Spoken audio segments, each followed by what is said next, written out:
So yun guys, yun yung sasakyan natin papuntang Oita. Hindi ko alam kung narinig nyo ko, pero sana, kasi naiwan ko dun sa bag ko yung aking mic. 3 hour or 4 hour na play na ride, na train ride yan. So check na lang natin kung ilang oras. Ituro ko pala sa inyo kung paano mo ulit malalaman kung ano yung seat number mo, yung car number, saka yung platform number mo. Based dun sa ticket, pakita ko sa inyo. So based dun sa ticket natin, so 11:49 yung alis, Kyushu Odan Tokyo 3, car 1, seat 12D. So ayan, so car 1 to. Tapos kung titignan mo, nakasulat doon platform 2. Tapos since reserve seat tayo, dito talaga tayo. So pasok na tayo guys.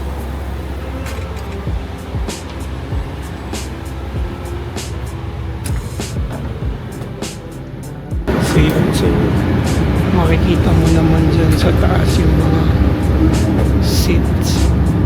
So ang seat assignment or assigned sa atin ay ayan, 12D. Tapos makasulat din naman dyan aisle or window. So tayo ay window. So nandyan na rin yung gamit ko.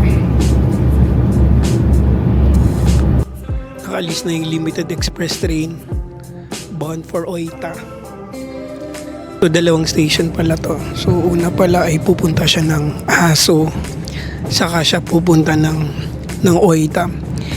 Yung Aso actually dapat pupunta tayo kahapon. Yun nga lang, naka-close down yung Mount Aso dahil maulan kasi nga kahapon, di ba? Yun. So pakita ko pala sa inyo guys yung mga binili ko sa grocery kanina na pagkain ko. Yung parang burger siya. Tapos yung next naman is egg. Tapos bumili din ako ng rice na merong chicken. So ito na yung kakainin ko sa entire trip na to. Ay bumili din pala ako ng kape. Ito yung kampe ko. Boss Coffee, Craft Coffee. Ito na yung kakainin ko entire trip. So yung biyahe pala is 3 hours and 15 minutes. 3 hours and 15 minutes. So on time naman umalis pala sa station or sa Kumamoto station si train. Naging tao si train, yung train. Yun, 11:49. Kain muna tayo guys.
Hello guys!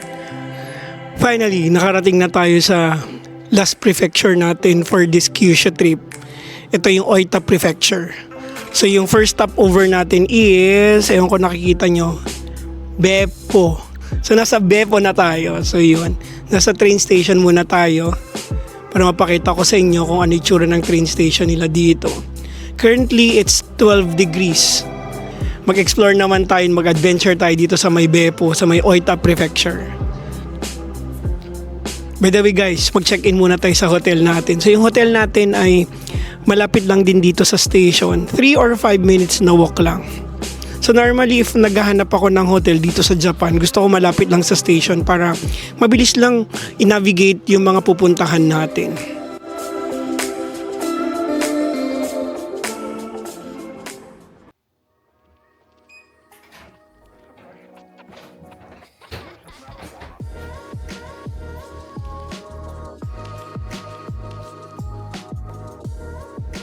Welcome to Beppo!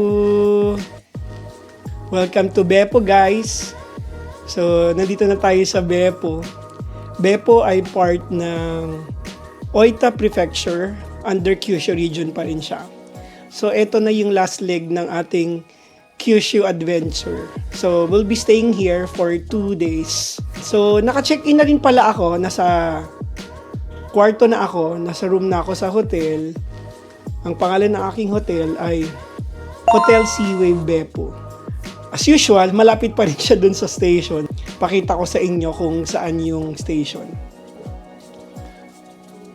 So yan, dyan lang sa baba, dyan na yung station.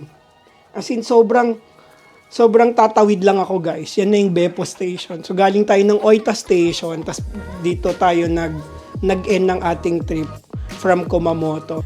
So far, first look, probinsya feels pa rin. Probinsya vibes pa rin. Gusto ko pa din yung nafe-feel ko dito. Hindi ko alam kung nasabi ko na 2 days tayo dito sa Beppo. So mag-adventure tayo dito.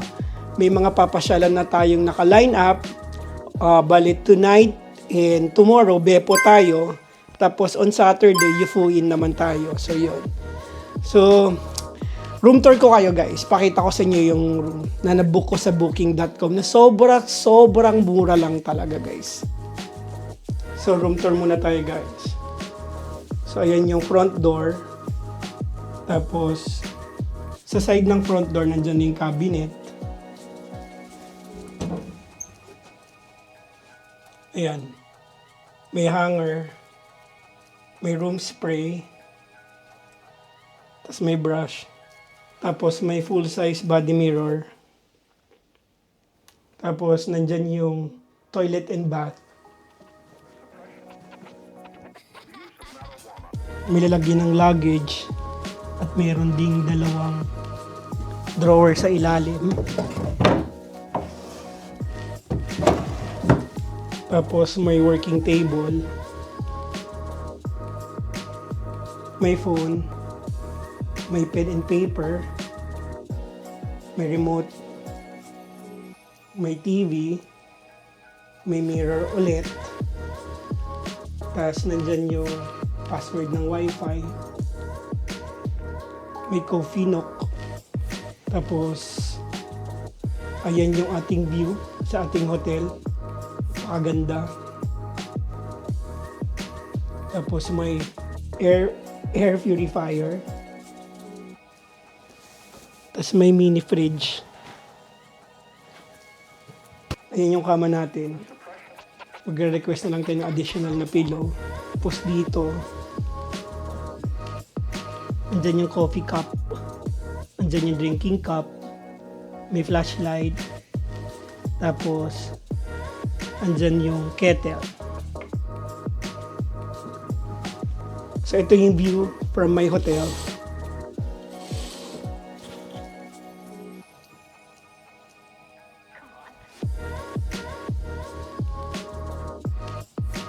Grabe, in front tayo ng mountains. Grabe. Ano kaya yung nakikita ko doon? Nakikita nyo ba yun guys?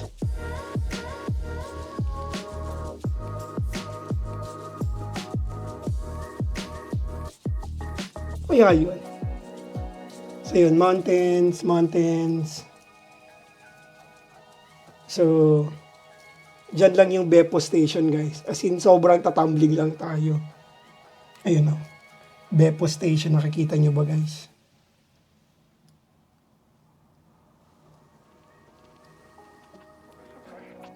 Beppo Station. Yan. So, yan.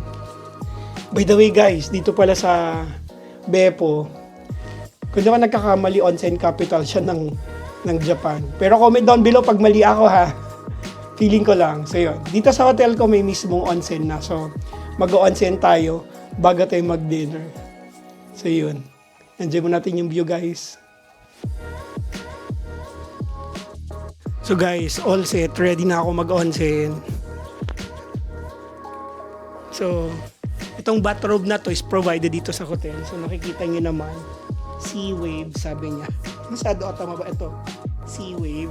So, provided to ng hotel na to. Actually, hindi ata bathrobe yung tawag dito. Kimono ata. So, correct me if I'm wrong. So, kung alam yung tawag dito, comment down below. So, ayan. Ready na tayo mag-onsen dito sa hotel. So, tara. Onsen tayo, guys. Let's go!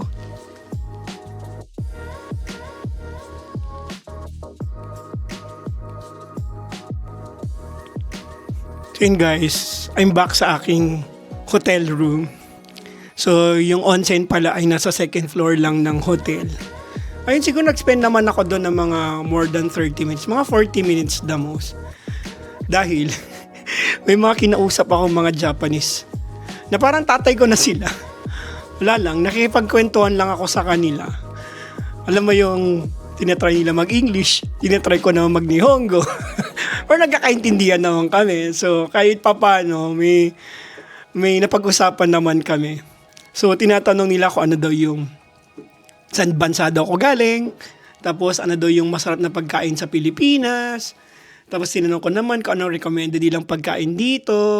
So, ayun.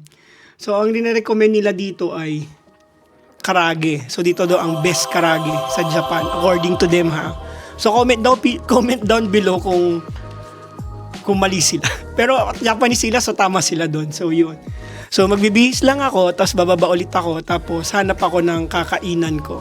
Ito yung itsura ng aking outside ng aking hotel sa paggabi na. Ayun, may nakikita nyo ba yung nasa likod, guys? Yung parang umuusok doon. Di ko alam yun ata yung 7 Hells. Yung pupuntahan natin bukas. Excited ako for tomorrow's activity. Pero update ko na lang kayo bukas. Labas muna tayo, guys. So, dyan tayo kakain, guys. Nagpa-reserve na ako dyan. Balik daw ko ng 7:15. Yan yung recommended nung Uketsuke dun sa tourist office. So, pa-reserve ako. Bibili lang tayo ng drinks natin dun sa grocery habang naghihintay. 7:15, malapit na lang yan. So, bili muna tayo ng drinks natin.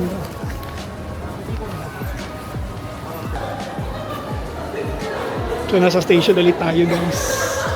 Ang grocery dito.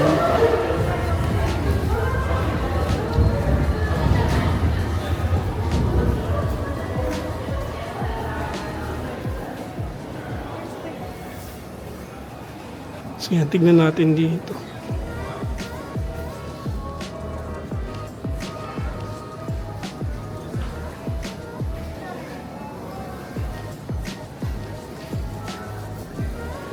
So, wala do grocery dito. So, hanap tayo ng iba.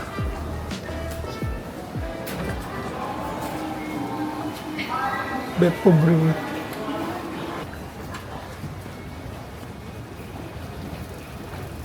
So, lakad-lakad lang muna tayo habang naghahanap ng grocery. Ang cute ng pangalan ng restaurant. Little Mermaid. Little Mermaid yung pangalan ng restaurant, guys. Ang cute. Parang nandito. So, wala. Yamada Tech Electronics World. Siguro yan yung counterpart naman ng Big Camera saka Yodobashi dito sa may Beppo. So wala. Sa Family Mart na lang tayo, tapos doon na tayo maghintay. Pasyal lang guys. Lakad-lakad lang guys. Pero may, tignan ko nga muna sa mapa guys. Wait lang, balikan ko kayo. Doon pala yung grocery sa tabi ng information or tourist information office kanina. Ayun, nakikita ko na siya. Sana bukas pa siya. Feeling ko naman 8 PM pa siya magsasara. Yan, everyday fresh. Nakikita nyo ba? After nung Seteria guys. Gusto ko lang bumili ng refreshing na drink.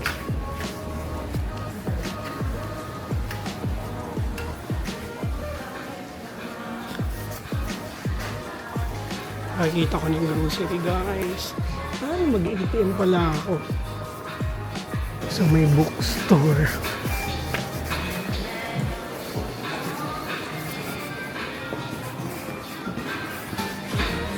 So yun yung name ng grocery. Pasok tayo.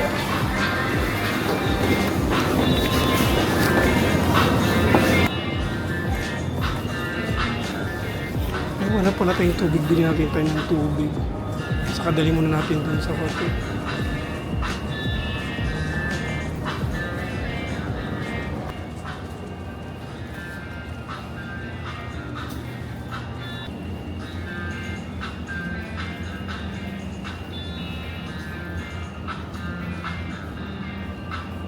Guys, bago yung flavor na to. Try natin. So guys, ito pala yung name ng hotel natin. Hotel Seaway Beppu. So, iwan ko lang dun sa room ko yung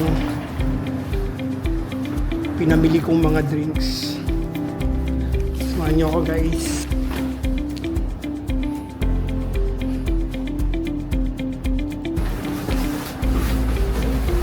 So yun, hanggang 13th floor pa lang pala to. Ito guys, yung 3rd, 4th, and 5th, yun yung smoking area. So sa nabook ko pala, may kasama na siyang breakfast. 6:30 to 9:30 yung time ng breakfast. Ayan, buffet pala guys. Iniisip ko pa nga palang buffet, nakasulat na pala dyan. Mura lang to guys, as in sobrang mura ko lang ata na i-book to. Yung nga sinasabi ko, sobrang mura ko lang na-book to guys. 5,200, 2 nights. Tapos kasama na din yung buffet breakfast. Tapos yung buffet breakfast ay dito sa first floor, I think dyan. So check na lang natin bukas. So let's go. Mag-wait na lang tayo dun sa... So kung dito yung hotel ko, di walobas tayo. Dyan lang, 2 blocks away lang yung restaurant na kakainan natin. Mag-enjoy tayo. Maghanap tayo ng pupuntahan natin after. Wagyu. Karage. Chicken tempura. Chicken tempura. Yeah, is Oita's special. Oh, Ryukyu. これは刺身。一番なんですか？一番難しい。それ難しいね。First time in Beppu. これ食べた方がいい。椎茸マッシュルーム。Shiitake mushroom. Very. Banggohan. 晩ご飯。Banggohan first じゃあ then. 鶏天、椎茸。You can eat 刺身。じゃあ琉球。I need to choose two. I think hitotsu. Hitotsu to. Gohan. ご飯。ご飯ライス、オンリーライスは2分だけ。はい。でhitotsu. 鶏は5 pieces or 3 pieces. 3 pieces. 3 okay. はい。じゃ Okay. あ this はい rice. はい。生ビール？生ビール okay. 生ビール。生ビールは medium or is there Beppu ビール？ベブビールはドラフトビア、ビア。これがSour？サワーもある。これが little sweetie。Little sweet. 生ビール maybe I'll try this one. Yes. Hitotsu. How many pieces? Big size. So Cut. cut. はい。 4 はい。 pieces. はい。はい。It's a trio rice bowl. これはThree rice on the Yes. one. これもレコメン。Okay. Hitotsu. 一つさ、ないです、ないです、ないです。じゃあ、これとこれな。ビール、ビール。お願いしまだけす。です。はい。だけでビールね。はい、はい、はい、ありがとう。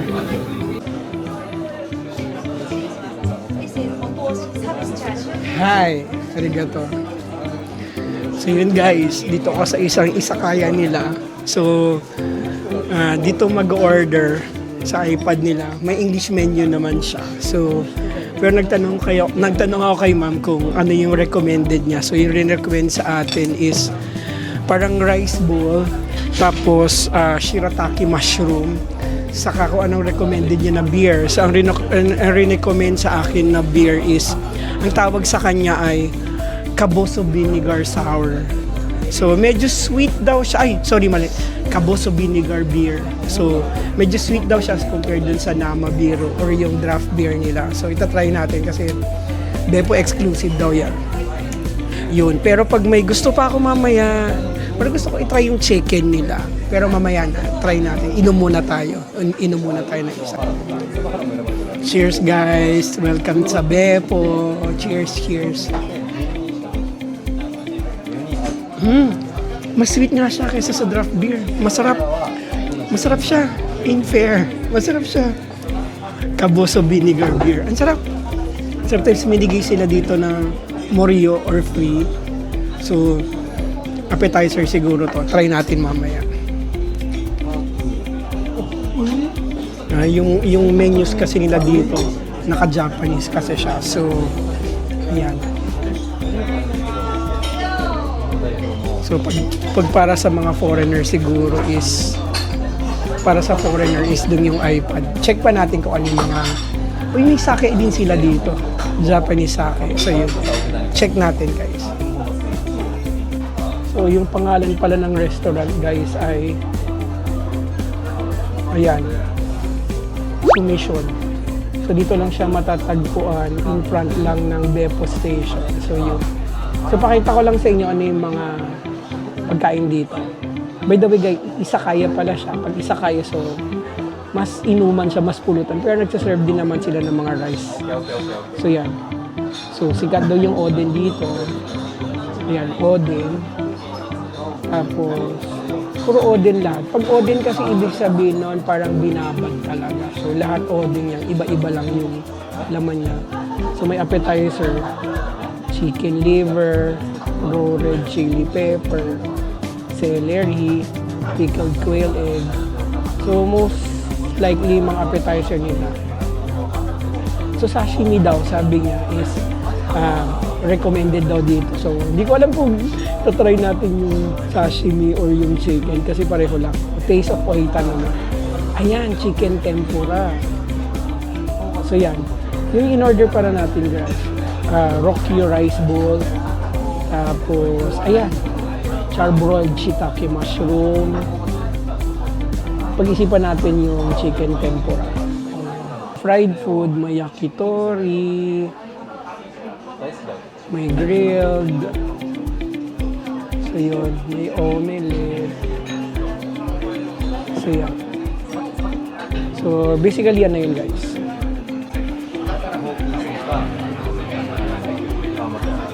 Sumimasen, do you have to mix?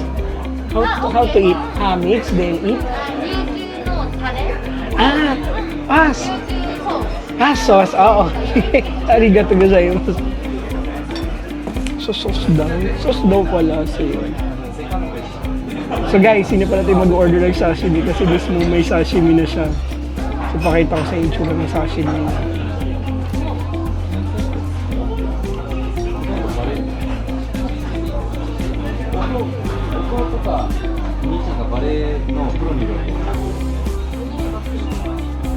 Meron siya nori sa taas, tapos hindi ko alam kung ano to.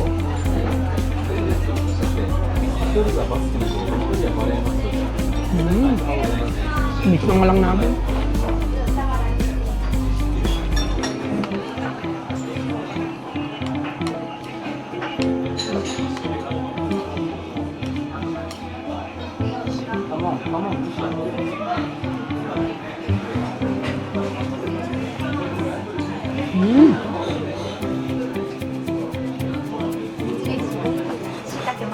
Ayan.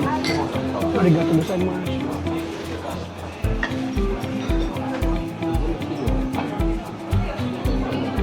Ito na yung shirataki mushroom. Bango niya. Ay, guys. Mix ko na lang siya. Fresh.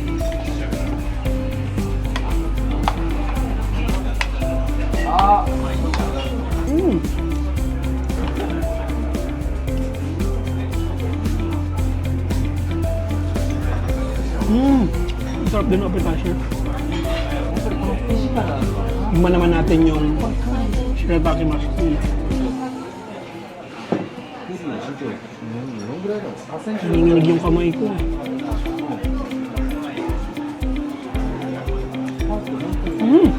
Ang sarap. Sarap.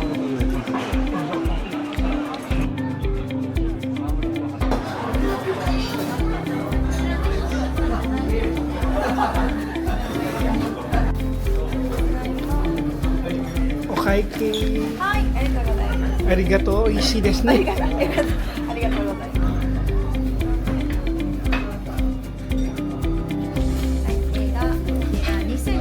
2570 Ay. 円です。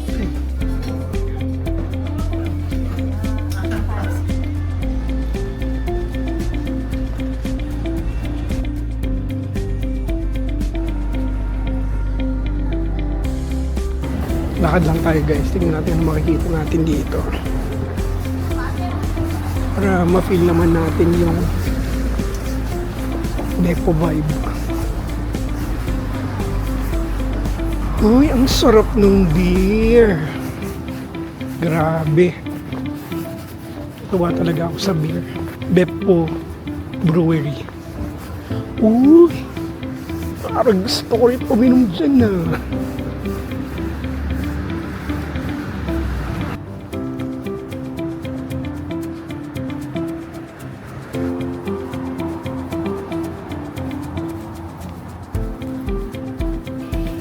Try natin pumasok. Hingi. Baka manalo tayo dyan. D3. D3 Pachinko slot.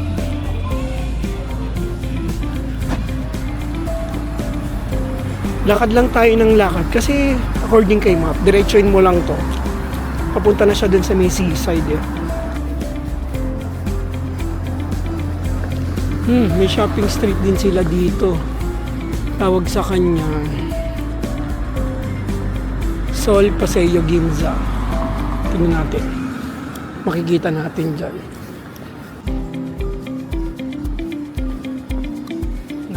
Bep.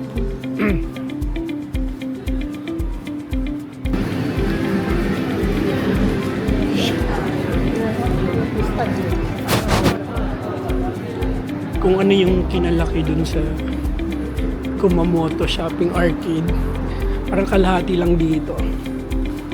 Tapos mostly ay sarado na. Guys, I'm liking yung laid back feels ng mga part ng Japan na to. I'm really liking it. So mukhang dito tayo magiging ito na yung magiging staple natin pagdating sa Japan. Gusto ko lang yung kalmado, yung peaceful, yung hindi nagmamadali, mga ganong levels lang. Okay na ako sa ganun. Sino nga ba yung ayaw dun sa tahimik na buhay, di ba? Yan, Yumi mall nila dyan. So hindi ko alam kung bukas pa siya. Kasi alam ko yung mga malls nila dito sa mga probinsya alas 8 o alas 9 lang. Pero check natin. Pero mukhang sarado na nga guys. Sarado na nga. Yung mga taong lumalabas. So I don't know ano to.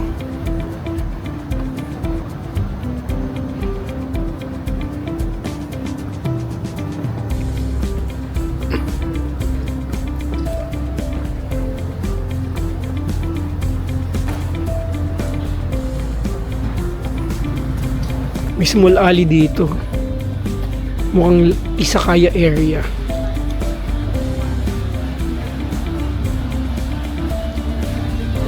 Uy, no Tenga. Alam niyo ba yung Tenga, guys? Nakita niyo na itsura niya, guys, para saan siya.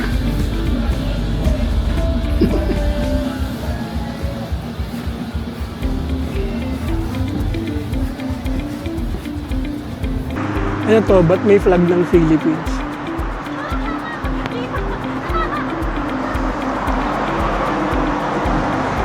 So guys, ito na ang Beppo Tower. Pakita ko sa inyo.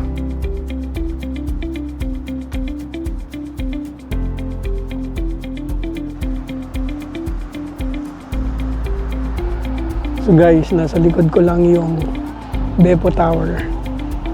Nag-iiba din yung color pala niya. So kanina nung dumating ako pink, nagiging blue din pala siya. So hindi ko lang alam kung ilang minutes siya bago siya mag-change ng colors. Nakikita niyo ba, guys?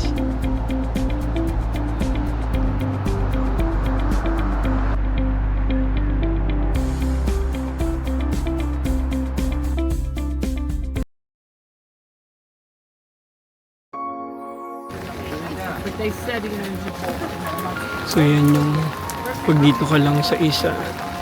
Ayun naman yung pag 7 na hills na.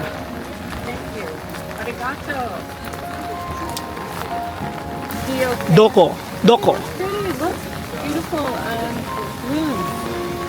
Wow, this would be lovely on a clear day. Yes. Could this be the first one already?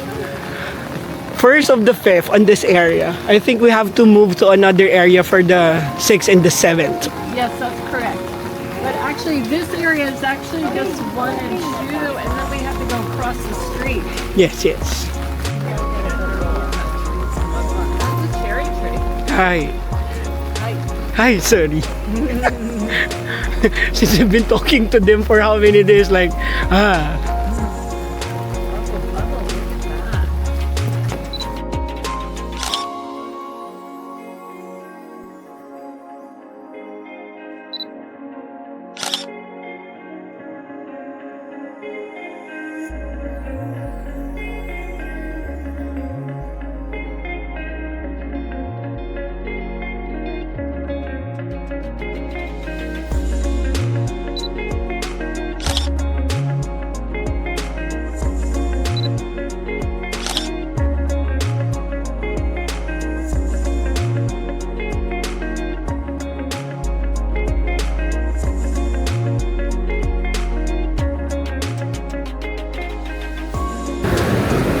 ulan guys, kaya nalalaban natin to.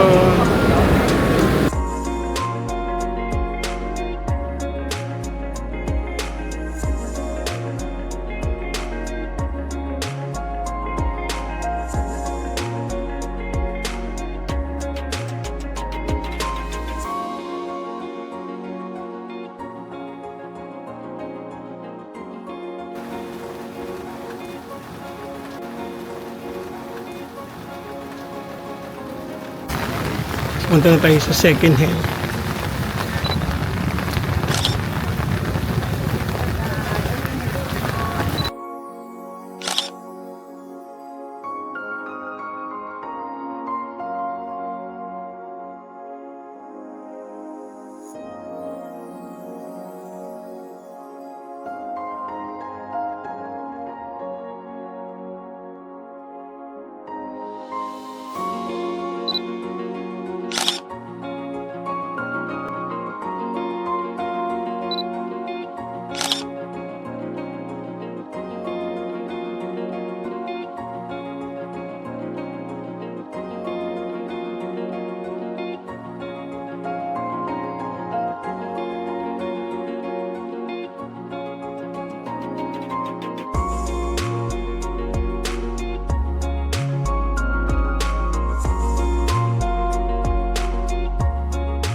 I slept late. Yeah, that's fine. I know. So now tell me I had a few drinks last night. about your dinner. I didn't hear the rest of your dinner story. You started out, you had two appetizers. The sashimi goes along with rice. Oh, yeah, yeah. With rice. Really? So that's my dinner. I had sashimi, it didn't come with rice. So the girl suggested it to me. So like I was trying again to talk to her in their language. So maybe this one is good for tourists. She said, okay. Give me one. Then I had some drinks. Oh, Tatsumaki Jigoko. So this is the last.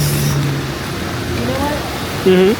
You really, if you explain on your blog that you do this in detail, that would be.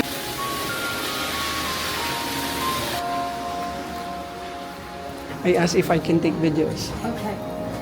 Here. Sugar lemon lime. You know, but it's that decent price, isn't it? Here they have it again. One. The kimono? If I had, yeah, if you want like the hotel. Well, basically, if I go to Japan, I don't bring like sleepwear because I know Japan is providing sleepwear.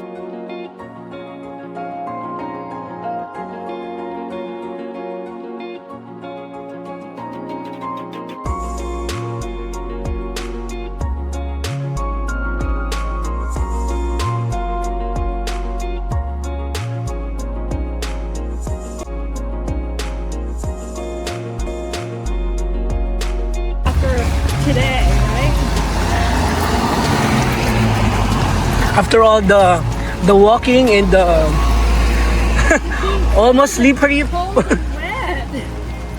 cold and wet. Yeah, right. Oh, it was nice. And it was extra nice to eat with somebody. You know.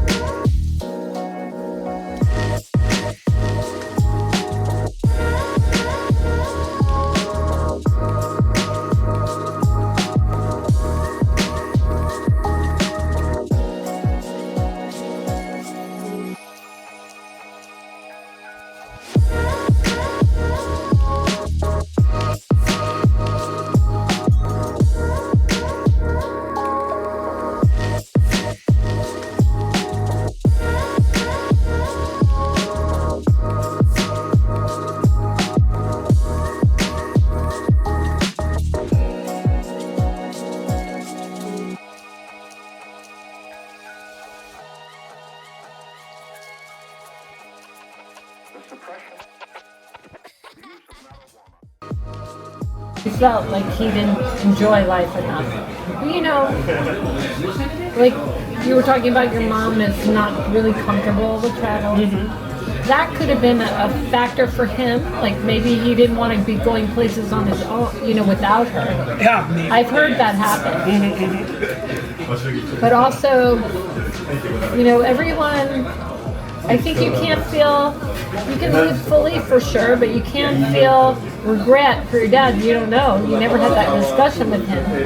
You know, I mean, for whatever reason, he never did that. Well, I don't know. Did he die young? No. He Okay. died around 83 years old. He had a full life. He did the full life. Like few months before he died, he keeps on saying like this. I'm ready to die.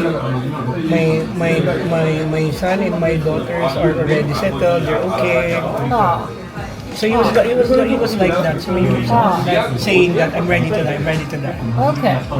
But he So- sounds beautifully responsible. You know, he was always thinking of you all. Yeah. He raised us up very well. Like my dad is a lawyer and he how do you say this?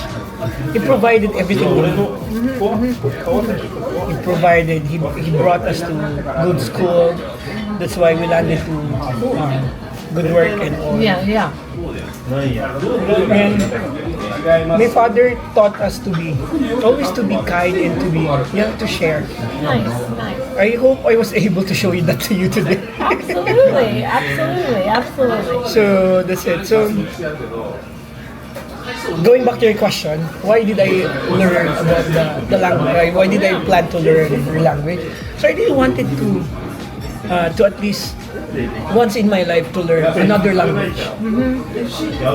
Then suppose it's a Spanish, then since I'm a Filipino and our language is somewhat connected to Spanish, and then suddenly I don't know Spanish. When I went to Japan, they said, "Oh, I'd like to learn the language because it's really hard. It's really hard. Yeah. From writing to reading." Do you know that in Japanese, Can I just say one thing? I dated a guy when I was in high school who had lived in Taiwan. So he learned Chinese. And the thing about Japanese is it's hard, but it's at least it's not tonal. You know, I mean, there is some element of tonality to it, but it's not like Chinese, where the same written word can mean 5 or more different things. So, I'm just saying I'm sure it's very challenging. But like, I can say arigato and people know what I'm trying to say to them. Yeah. so that's it. So when I first visited Japan, it's like, okay, I wanted to learn your language. It's like, it's fun. But, you know, I did a lot, I did put a lot of work on it. Yeah. You said your favorite bookstore is in Tokyo. Like, that's smart of you to read as well as, because I learned French, but I didn't start really reading French till later. And, you know, it's hard, but it's good, you know. So this is the story. I just wanted to learn one language before I die. Want something different. Here want you something are, like, actually speaking it. That's so awesome. I'm really happy. Like, I'm trying my best.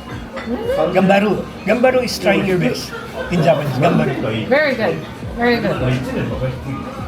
Hey, you're having success. And do you remember the guy from the ticket on the first help that we went in? The guy speaking to me in Nihongo. Yeah. He said, "Your Japanese is good." I said, "No. For us, like, if somebody said that you're good, we always say thank you. That's appreciation. For them, it's wrong. That's not humility. So if they're saying you're good or you're handsome or you're beautiful, don't say thank you. It's wrong for them.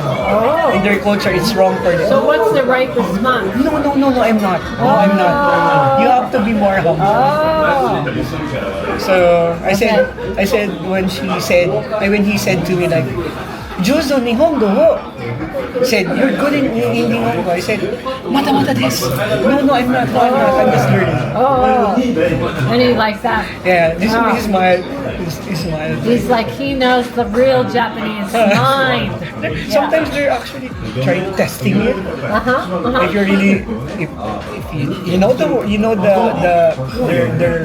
their language and you know also their culture. So.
So hello guys, nakabalik na tayo sa ating hotel. And currently it's 8:20 p.m. So yun, for today pala, since umulan lang siya maghapon hanggang gabi, konti lang yung napuntahan natin. Actually, hindi nga konti yun eh. Natapos nga natin yung sikat na pasyalan dito, which is yung Seven Hells. So, natapos ko yung Seven Hells. Ayun lang, may short story lang ako. From my hotel, sasakay kasi ng bus papunta dun sa mga hells, area kung saan located yung mga hells. So yun, may nakatabi akong American lady. So, her name is Mary. She is 65 or 66 years old. So, nag-good morning lang ako sa kanya, tapos nakipag-usap and all. So, tinanong niya taga saan ako and all.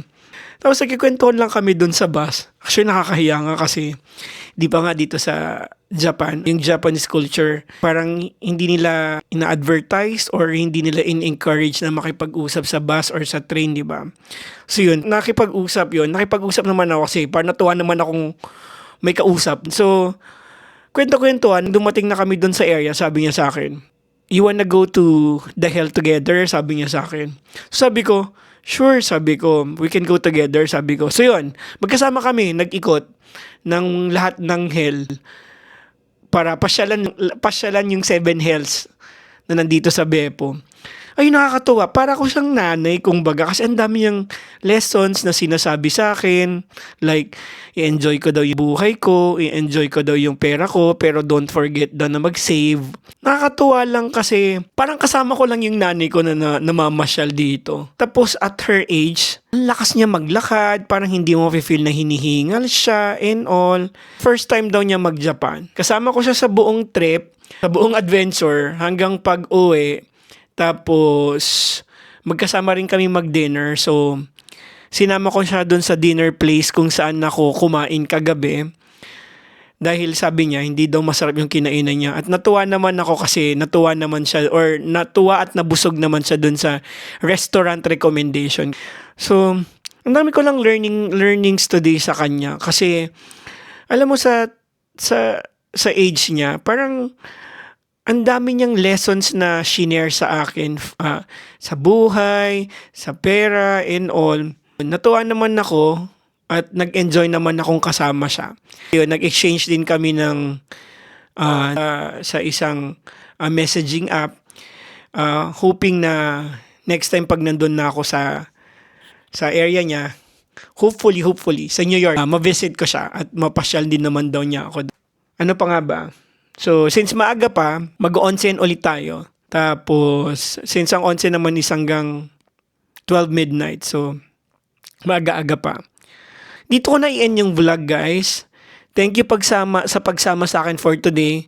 Kahit maulan, pagpasensyahan nyo muna yung mga clips natin, pero dinaban natin to. So, see you on the next one, guys.